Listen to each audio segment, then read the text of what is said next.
Iniciamos en clave mediática para conocer la actualidad que hace noticia en nuestro planeta. Un análisis a la realidad, esa realidad que intentan reflejar los diarios, los portales, las redes sociales y también los diversos y variados canales de comunicación. Empecemos con las portadas como lo hacemos normalmente. Y veamos la portada de O Globo a propósito de lo ocurrido el domingo pasado en Brasilia. Y dice así: la policía detiene a 1.500 personas e investiga a los financiadores de los actos terroristas. Los jefes de Estado, de dos poderes del Estado y los gobernadores han planteado la intervención y el golpe se veía venir, más o menos lo que plantearía las palabras que ayer expresó el presidente Luis Ignacio Lula da Silva, que tuvo una fuerte intervención y además toda la investigación que se desarrolla en este momento. La portada como tal, además de otros medios en Brasil, han destacado las palabras del presidente, las pesquisas de investigaciones que sobre el tema se realizan en ese país. Mientras tanto, en Estados Unidos, Jair Bolsonaro se declaró enfermo, dijo que no tenía nada que ver, pero bueno, si le creemos será con dudas de todo tipo, porque detrás de esto nadie duda, por las expresiones incluso de los manifestantes y de quienes se tomaron las instalaciones en Brasilia, de que esto está motivado por el señor Bolsonaro y sus principales seguidores. Avancemos. Y en el otro tema, en el otro lado del continente, es decir, en Perú, ahora la República pide paren la matanza. Este diario es el que incentivó todo el acto de desestabilización al presidente Pedro Castillo. Tienen a la presidenta que ellos apoyaron después de todo lo que ocurrió el año pasado con Pedro Castillo y ahora piden que paren la matanza. Sin dudar a dudas, y lo digo de manera muy personal, ustedes, señores de la República, del Comercio, de las cadenas de televisión del Perú, son corresponsables de todo esto. Incentivaron el odio, la desestabilización, el golpe de Estado contra Pedro Castillo y ahora tienen en la presidencia a quienes ustedes colocaron con su narrativa mediática oprobiosa durante más de un año en contra de Pedro Castillo. Así que si piden que paren la matanza, está bien, pero háganse responsables de eso. Lo que dice en el antetítulo, gobierno y Congreso asuman su responsabilidad, deberían poner gobierno, Congreso, la República, el comercio y las cadenas de televisión asuman su responsabilidad en todo esto. No es exagerado decir además que esta situación está dada por toda la campaña que desarrollaron los medios en contra del presidente Pedro Castillo, que con errores y dificultades, con vaivenes en su gestión, es el presidente legítimo. Enfrentamientos entre manifestantes y policías dejan 17 muertos por disparos de bala en un solo día. Número de víctimas por las protestas llega a 45 y hay 75 personas heridas. Un caso terrible es lo ocurrido con un bebé que falleció por falta de atención médica. La ambulancia en la que era llevado a Puno fue bloqueada por protestantes que impidieron su pase. Entre los fallecidos hay 6 jóvenes de 17 a 22 años. Marcos Anillán, interno de medicina, murió por impacto de perdigones cuando auxiliaba a los heridos de la protesta. Solicitan a los dirigentes que encabezan las protestas abrir el diálogo con las autoridades para que sus demandas sean escuchadas y cese la violencia que enluta a las familias del sur del país. No solamente es del sur del país, también en Lima hay fallecidos, no se olviden de ese gran detalle. Así que, señores de la República, háganse cargo de sus responsabilidades políticas, porque no son medios, son ni mediadores, son actores políticos, y esto ocurrió en Perú después de más de un año de desestabilización mediática por parte de medios como estos de la República, que todo el tiempo incentivaron la destitución de Pedro Castillo. Así está. Y, por supuesto, el premier Alberto Otarola dice que es culpa de Castillo lo que pasa en Juliaca y anunció que vamos a recuperar el orden interno de Puno. Pero sí, Pedro Castillo está preso, no lo han dejado en paz, no tiene ni siquiera partido político. Así que, señor premier, ubíquese en la realidad y asuma sus responsabilidades. Y también, aunque directamente relacionado con el tema de Perú, el Correo del Sur de Bolivia también señala en su portada: la cúpula del movimiento al socialismo desafía al Perú tras la decisión de prohibir el ingreso de Evo Morales. Ustedes saben que el gobierno de Boluarte dijo que esta persona, refiriéndose a Evo Morales, no volverá a entrar más a nuestro Perú. ¿Por qué? Porque señaló su solidaridad con todo lo ocurrido contra Pedro Castillo e inmediatamente la señora Boluarte impidió el ingreso de Evo Morales. Que siga impidiendo el ingreso a todo aquel que intente al menos solidarizarse con el pueblo peruano. Pero al señor secretario de la OEA, ahí sí lo dejará entrar como en su casa. La determinación afecta también a 8 operadores del jefe nacional del movimiento al socialismo, y ayer mismo los manifestantes en el vecino país dejaron al menos 18 muertos. Ahí se queda corto porque hay efectivamente muchos más, bueno, no en este día, pero sí a lo largo de todas las jornadas de protesta. Esta es la situación que tiene que ver con Perú, pero que la refleja el Correo del Sur. En Bolivia, la cúpula del movimiento al socialismo desafía al Perú tras la decisión de prohibir el ingreso de Evo. ¿Cuál es el desafío? ¿Dónde está el desafío? El decir: nosotros obedecemos a nuestros pueblos. Ese es el gran desafío. Así que, señores del Correo del Sur, también ubíquense. Y la hora de Ecuador. Cero sobre lo que fue ayer un escándalo en Ecuador. Cero. Ningún periódico, ninguna cadena televisiva nacional que ha sostenido al régimen de Guillermo Lasso dice una palabra sobre el escándalo de ayer. El cuñado del presidente de la República encabezaría, según una investigación de un portal digital, una estructura criminal para quedarse con todos los contratos de las empresas públicas del Ecuador, que más o menos en cada año contrata alrededor de 13.000 millones de dólares. El señor Danilo Carrera, cuñado de Guillermo Lasso, quien le llevó al Banco Guayaquil, quien le hizo el banquero que es ahora, pues llegó al gobierno, está en el gobierno, pero para quedarse con los contratos de las empresas públicas. Pero el diario La Hora no saca nada, el Comercio nada, el Universo cero, Ecoavisa nada, Teleamazonas nada, y qué decir de Gama TV y TC, que han sido el aparato mediático que sostiene al régimen de Guillermo Lasso.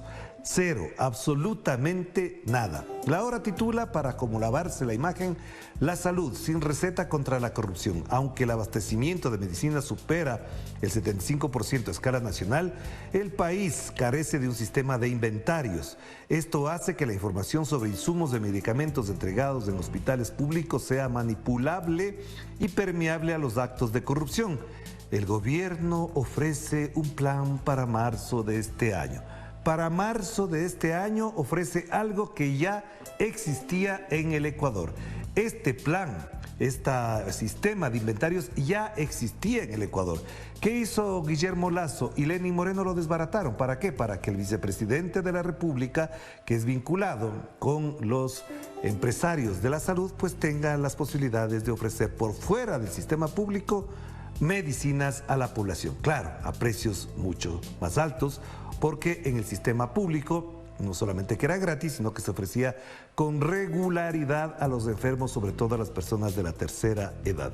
Salud sin receta contra la corrupción. Prueben que hay corrupción en primer lugar, y si esa corrupción está en el gobierno de Guillermo Lasso, pongan nombre y apellido. ¿Qué hace el vicepresidente de la República vinculado a empresarios de las farmacias y de la salud en el poder político? Devuelvan esa información a la ciudadanía, señores de La Hora, y no sigan siendo cómplices de todo este aparataje. Pero lo fundamental: si hubiese sido en otro gobierno el cuñado del presidente el vinculado a una estructura criminal de corrupción, esto estaría en todas las portadas. Hoy no salió nada. Pasemos a página 12, que reitera la información de lo que ocurre en Brasil.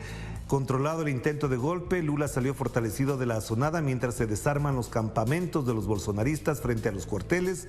Recibió el respaldo de los 27 gobernadores, pero crece la preocupación por el comportamiento de los militares y las fuerzas de seguridad. Lo que dijo el presidente Lula es lo siguiente, y que es muy preocupante. Da la impresión de que a los generales les gustaba cuando la gente reclamaba un golpe. Y ahí la fotografía de la marcha ocurrida la noche de ayer en la capital, Brasilia, en Sao Paulo y también en Río de Janeiro hubo manifestaciones de apoyo al presidente Lula da Silva, no solamente del Partido de los Trabajadores, sino de varias organizaciones sociales brasileñas. Pero bueno, el tema se ha abordado suficientemente porque también La Vanguardia de España dice en su portada amplia, grande: Lula toma el mando con el desalojo exprés del campamento golpista. Nunca perdió el mando, señores, así que tengan presente aquello. No es que dejó de tomar el mando lo tuvo siempre. Intentaron quitarle el mando, pero además ingresar a los poderes públicos como la justicia, el poder ejecutivo y el legislativo no quiere decir que Lula da Silva haya perdido el mando. Lo que pasa es que desalojaron a los golpistas. Los tres poderes de Brasil salen en defensa de la democracia, mientras un juez aparta del cargo al gobernador de Brasilia. Esta es la portada del diario español La Vanguardia y la fotografía da cuenta de lo que significó ayer el desalojo. Miren que se llevan maletas, bolsos, como si hubiesen ido de paseo, pero ya sabemos a dónde iban. ¿Quién financió todo esto? Ahí tendremos para largo toda la información y la investigación que esto hace falta. Avancemos. Telesur en su página web. Además, ustedes pueden observar en la nueva página de YouTube también la información. El titular principal de Telesur dice: aumenta 17 la cifra de muertos por la represión policial en Juliaca, Perú. El número acumulado de fallecidos por la represión policial desde el comienzo de las protestas en Perú ascendería a 46. Esta es la información que se tiene, que mencionábamos a propósito de Perú. En el costado derecho, presidente de Brasil reitera su compromiso por la democracia. En la parte inferior, el presidente de Nicaragua, Daniel Ortega, advierte sobre el fascismo en el mundo. Y Venezuela califica de fracaso la política asumida por Estados Unidos. Más información a propósito del tema de Brasil lo tiene en Nodal. En la parte inferior hay más información también que vale la pena rescatar. Pero el titular principal, dice: masivas movilizaciones y actos en defensa de la democracia en todo el país.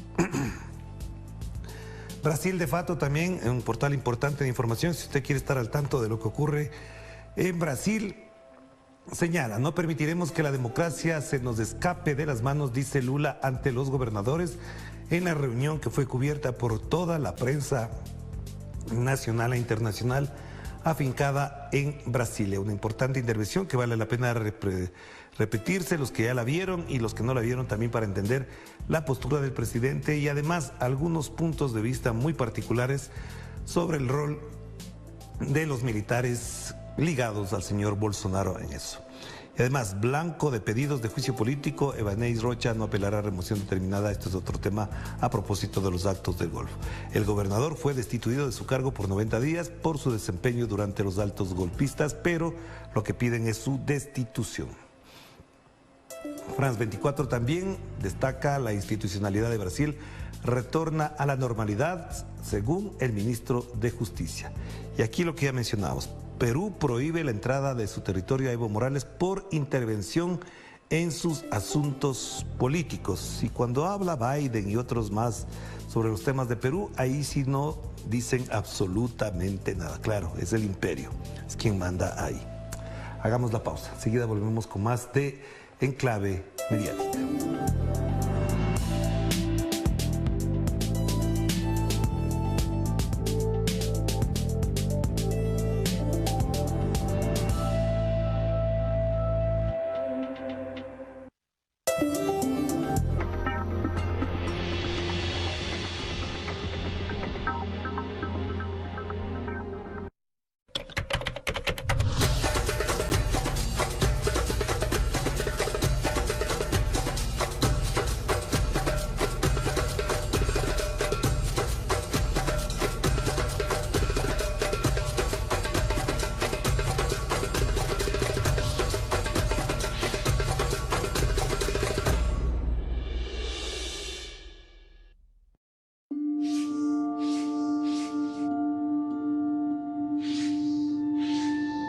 quiero defender los fueros populares en los campos de batallas. El juramento que tengo prestado me obliga a cambiar mi vida por la libertad de mi patria.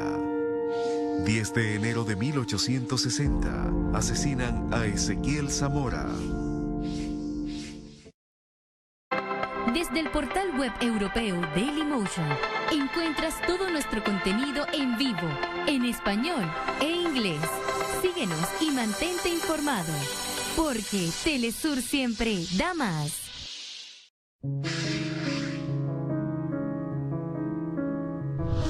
Este largo cansancio se hará mayor un día, y el alma dirá al cuerpo que no quiere seguir arrastrando su masa por la rosada vía, por donde van los hombres contentos de vivir.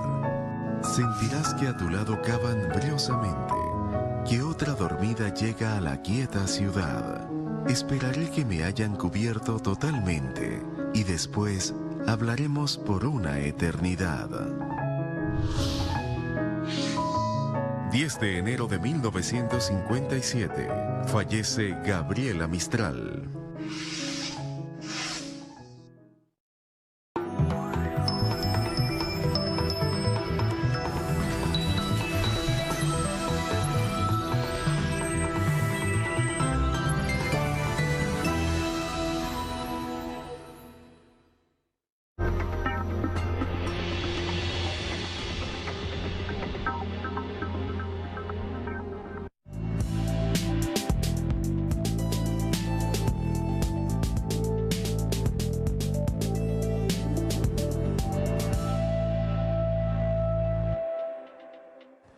Estamos con ustedes con Enclave Mediática, el programa de Telesur que hace un análisis del tratamiento de la prensa sobre nuestra realidad. A propósito de lo que decíamos en Perú, asciende a 17 el número de asesinados perpetrados por las fuerzas de seguridad en Juliaca, una localidad en el sur de este país andino. La Defensoría del Pueblo confirmó que 17 fue la cifra de personas asesinadas, la mayoría de ellos en la zona cercana al aeropuerto local. Y asimismo, otro ciudadano fue asesinado en Chucuito, en la región de Puno.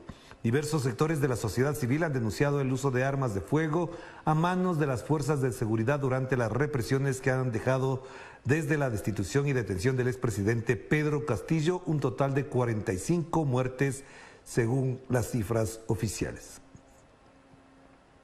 Y ante los hechos, diferentes organizaciones de derechos humanos de Perú condenaron el actuar de las fuerzas de seguridad, que a la vez responsabilizaron a la presidenta interina o ilegítima, Dina Boluarte, por las vidas perdidas.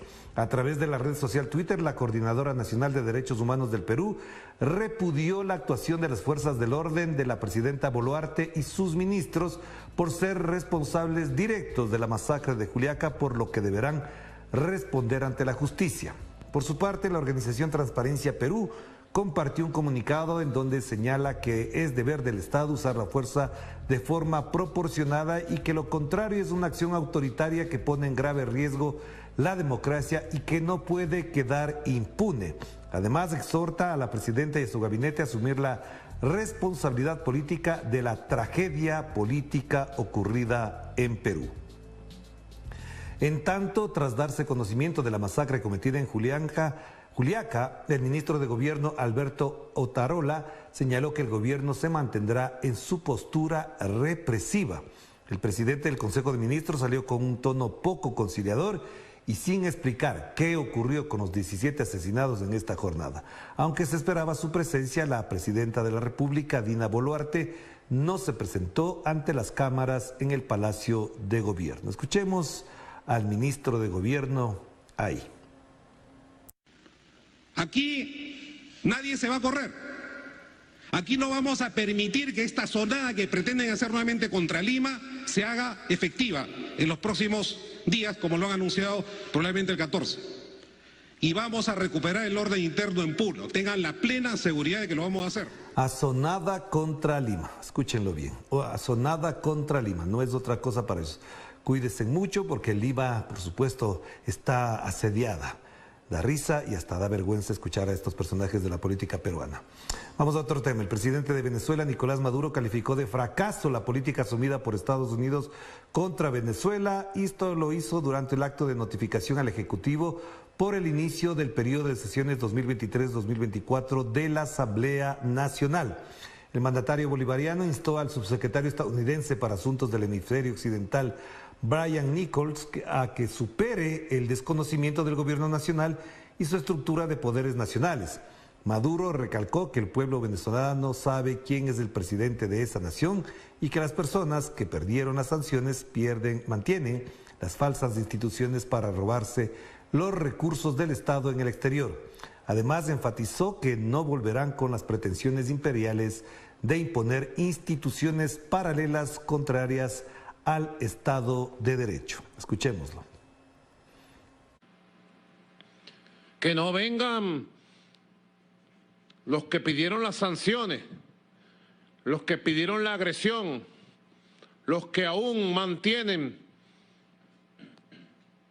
las falsas instituciones para robarse los recursos del Estado en el exterior, que no vengan ahora a tratar de pontificar a nombre de algo que no les pertenece, que son los derechos de nuestro pueblo. Ha habido una recuperación importante. Y este lunes todas las capitales brasileñas y varias ciudades registraron movilizaciones en defensa de la democracia tras la invasión de grupos bolsonaristas sobre las instituciones en Brasilia. Nuestro corresponsal Nacho Lemus nos cuenta más desde el Distrito Federal en Brasil. Te escuchamos, Nacho. A una semana de la asunción de Lula, las invasiones en los predios de los tres poderes pusieron en alerta a Brasil. Fue una acción de derecha infantil, como si fuese un saqueo, un romper por romper, porque políticamente no tenía una propuesta, no sabían qué hacer. La justicia, el gobierno y el Congreso avanzan en las investigaciones y sanciones de los responsables. Mientras tanto, la sociedad no espera. Ocupó las calles de todo el país en defensa de la democracia. El bolsonarismo está enraizado en la sociedad brasileña y es necesario que el Estado democrático de derecho y las instituciones puedan dar respuesta a la altura de los intentos de golpe.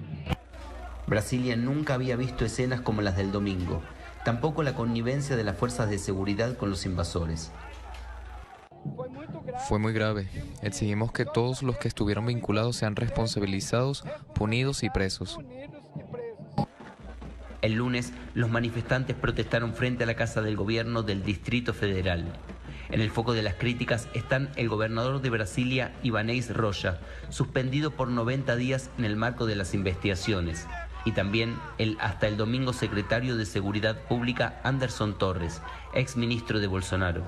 Por su parte, la diputada Erika Hilton pidió a la Cancillería brasileña la extradición del expresidente, que al igual que Torres, se encuentra en Estados Unidos. Protocolamos en la Cámara Legislativa un pedido de impeachment de retirada de gobierno del Distrito Federal, porque fue totalmente inoperante. Percibimos totalmente la prevaricación delante de los hechos. Visiblemente, asistimos por televisión toda la maniobra de facilidad con la que los terroristas llegaron a los tres poderes. Lula da Silva se reunió con 27 gobernadores y jefes de la Corte Suprema y el Poder Legislativo, quienes en una imagen inédita marcharon de la mano desde el Congreso hasta la Corte Suprema. No vamos a dar tregua hasta descubrir quién fue el responsable que financió todo lo que ocurrió en este país. Las instituciones fueron retomadas por el gobierno y la UNESCO colaborará en la reparación de los daños sobre el patrimonio. 1.500 personas fueron presas. 1.200 de ellas prestaron testimonio este lunes. Ignacio Lemus para Telesur. Y ahora veamos los siguientes tweets a propósito de la denuncia del entramado y estructura de corrupción en la que estaría involucrado el cuñado del presidente Guillermo Lasso y que también tendría muy cercano a sus principales colaboradores inmediatos. Veamos lo que dice esta cuenta de este portal digital BN Periodismo. Danilo Carrera Duret, cuñado del presidente Guillermo Lasso, encabezaría una supuesta trama de corrupción en el sector eléctrico según una investigación del portal La Posta.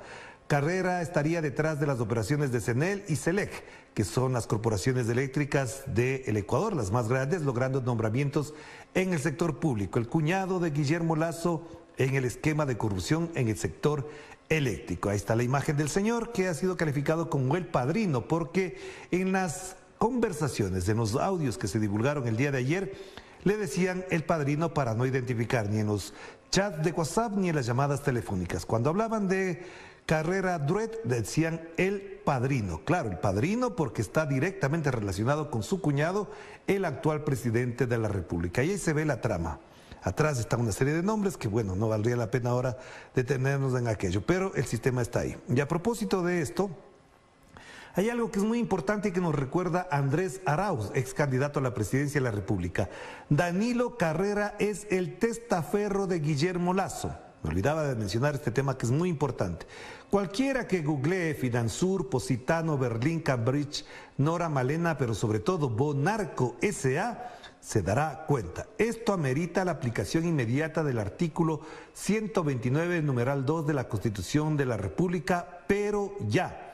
Aquí está clarísimo uno de los temas que durante más de 10 años se han señalado en el Ecuador. ¿Qué relación tiene Danilo Carrera con Guillermo Lasso? Andrés Arauz, que además de ser candidato a la presidencia, es uno de los más importantes expertos en temas financieros, de desarrollo financiero también, y bancario en el Ecuador, sabe perfectamente de qué habla, porque siempre se mencionó que Finansur, esta financiera, era en la que se depositaba dinero, por supuesto, de Guillermo Lasso. Positano, Berlín, Cambridge también es otra de las empresas o firmas que juegan a esta lógica de los paraísos fiscales. Y Nora Malena, pero sobre todo Bonarco, ojo con ese nombre, Bonarco. Ya que estamos hablando de narcopolítica en el Ecuador, no se olviden de este nombre, Bonarco S.A. Y obviamente lo que plantea el artículo 129 de la Constitución es el juicio político contra el presidente a propósito de esta enorme trama de corrupción, que si uno amplía, y si la pone así, uno va a encontrarse con personajes muy ligados al incluso entorno cercano del presidente Guillermo Lasso, que están ahí, como por ejemplo el señor Iván Correa, que es secretario general de la Administración Pública, es decir, prácticamente quien organiza las actividades del gobierno central. Y Hernán Luque, el expresidente de la empresa de empresas públicas, la EMCO, la entidad que se encarga de todo el control, regulación y administración de las empresas públicas del Ecuador. Así que el señor Hernán Luque, y por ahí aparece otro personaje llamado Rubén Cherres, que además está investigado por narcotráfico. Así que de esto la prensa no habla, pero no se olviden de esto que menciona Andrés Arauz. Googlear Finansur, Positano, Berlín, Cambridge, Nora Malena y sobre todo Bonarco. Ahí lo tienen. Hasta aquí llegamos. No se olvide que en cada jornada siempre quedará algo pendiente, pero nosotros intentamos cada día enfatizar en lo más importante para el entendimiento del desarrollo de nuestros pueblos. Nos vemos mañana y esta noche no se pierda. En clave política analizaremos esta situación del escándalo en Ecuador, que en los medios tradicionales y que apoyan al presidente Guillermo Lasso no ha salido una sola línea. Ahí nos vemos.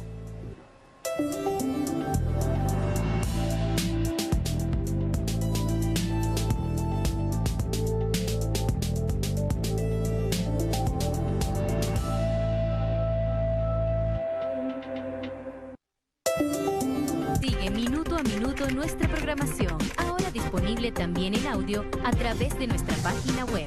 Podrás mantenerte al día sobre los acontecimientos y noticias que suceden alrededor del mundo con un enfoque latinoamericano y confiable.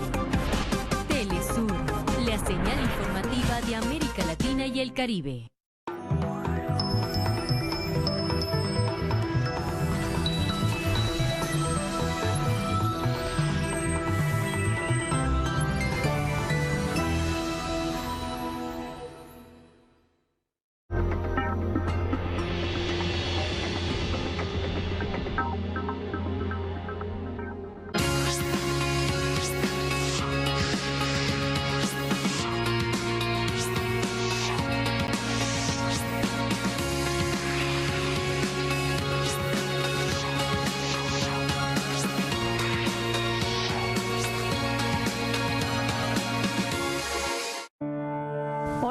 feliz día, bienvenidos y bienvenidas aquí a Tu Cuerpo. Soy Yerani Flores, listos para media hora cargada de información en materia de salud. Vamos a revisar las noticias más destacadas de los últimos días y en nuestro tema central esta semana hablaremos sobre la procrastinación, un mal hábito que impide que llevemos a cabo aquello que tenemos en mente, posponiéndolo indefinidamente y alejándonos de nuestras metas. Muy importante saber cómo combatirlo a principio de año para iniciar con buen pie. Vamos a ver los breves en salud.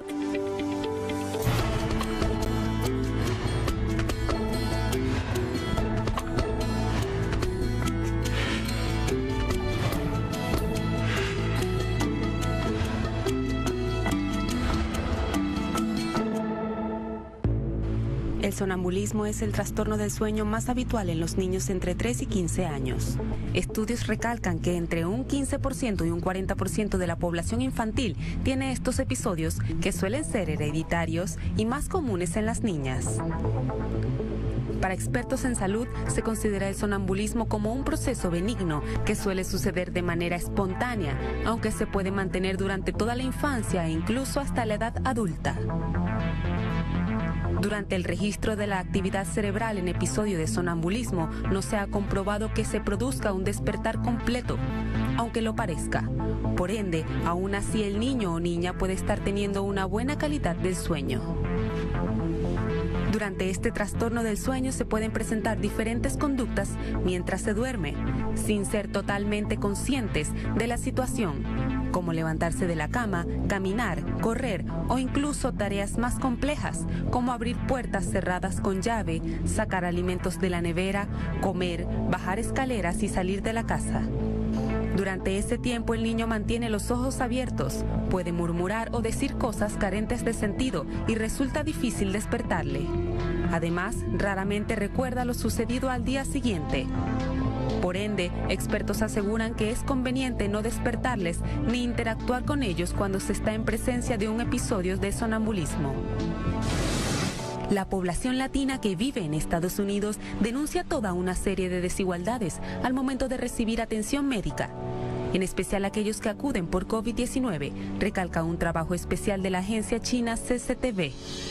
Atribuyen que uno de los reclamos es la identidad, el idioma e incluso los prejuicios que dificultan el acceso a una atención médica adecuada en medio de la pandemia por el nuevo coronavirus en suelo estadounidense. En los Estados Unidos, los latinoamericanos muchas veces no son tratados con buena atención médica y otros manifiestan que no creen que los turistas o los emigrantes de Europa tengan las mismas dificultades que ellos, reporta la nota de CCTV, tomando en cuenta que es muy difícil que puedan tener una consulta sin sentirse ajenos, no solo por el hecho de ser extranjeros, sino también por las dificultades idiomáticas. A su vez, recalcan que algunos términos médicos son difíciles de entender y también enfrentan muchos prejuicios por parte de los médicos.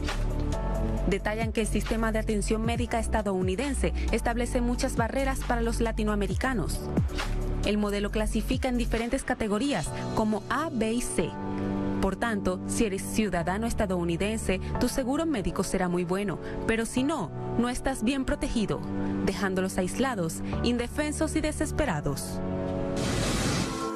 Un equipo internacional de científicos, integrados por especialistas del Instituto de Hepatología Roger Williams, afiliado al King's College de Londres, en Reino Unido, y la Universidad de Lausana, en Suiza, han descubierto 2 afecciones generadas por la acumulación de grasa en el hígado, lo cual provoca una disminución del oxígeno en el cerebro e inflamación del tejido cerebral, que conlleva a la aparición de enfermedades cerebrales graves.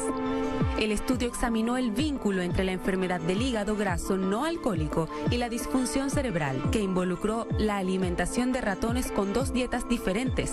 Detallan que la mitad de los ratones consumieron una dieta con no más del 10% de grasa en su ingesta calórica, mientras que la ingesta calórica de la otra mitad contenía un 55% de grasa, y por ello pretende parecerse a una dieta de alimentos procesados y bebidas azucaradas. Después de 16 semanas, los investigadores realizaron una serie de pruebas para comparar los efectos de estas dietas en el cuerpo, y más específicamente en el hígado y el cerebro. los investigadores europeos descubrieron que todos los ratones que consumían los niveles más altos de grasas se consideraban obesos y desarrollaron hígado graso y disfunción cerebral. El estudio también mostró que el cerebro de dichos ratones sufría niveles más bajos de oxígeno. Esto se debe a que la enfermedad afecta la cantidad y el grosor de los vasos sanguíneos